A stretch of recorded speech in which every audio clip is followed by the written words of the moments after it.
নমস্কার, good morning. এক ফোনে বাংলা নিয়ে আপনাদের সঙ্গে রয়েছি আমি জুনেল। আর এক ফোনে বাংলায় শুরুতে আমরা নজর রাখবো দিল্লির দিকে। সংশোধনী বিল নিয়ে আজ আলোচনা।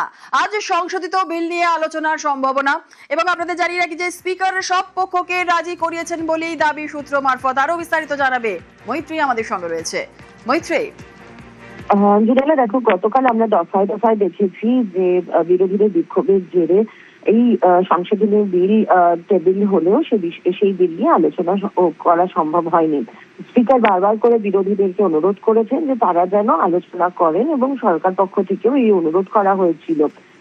শেষ পর্যন্ত আমরা যেটা জানতে পারছি সূত্র মারফত, যে সরকার এবং বিরোধী পক্ষের মধ্যে রফা সূত্র মিলেছে এবং আজ থেকে এই বিলে চর্চা শুরু হবে।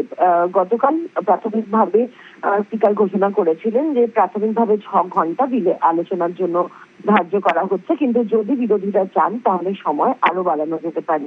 ফলে আশা করা যাচ্ছে যে আজকে এই সংশোধনের ওপর বিস্তারিত আলোচনা শাসক এবং বিরোধী দুই পক্ষের মধ্যেই হবে লোকসভায়।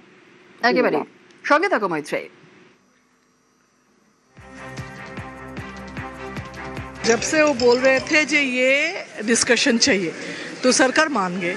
अच्छा, इस दफ़ा भी हो गया। फिर ये इतना इम्पोर्टेंट, जिस इशू में इतना दिन लड़ाई चल रहे थे उसी इशू का इतना इम्पोर्टेंट बिल लाए तो उस पर डिस्कशन चाहिए, तो डिस्कशन दे दिया। 6 घंटा प्लस भी बोले, जितना भी जाए सजेशन भी बोले।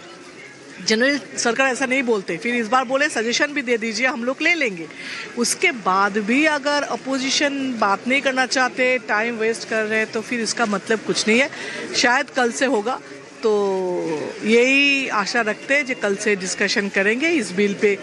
जिनको जो सजेशन देना है, जिसको जो बोलना है वो बोल दीजिए।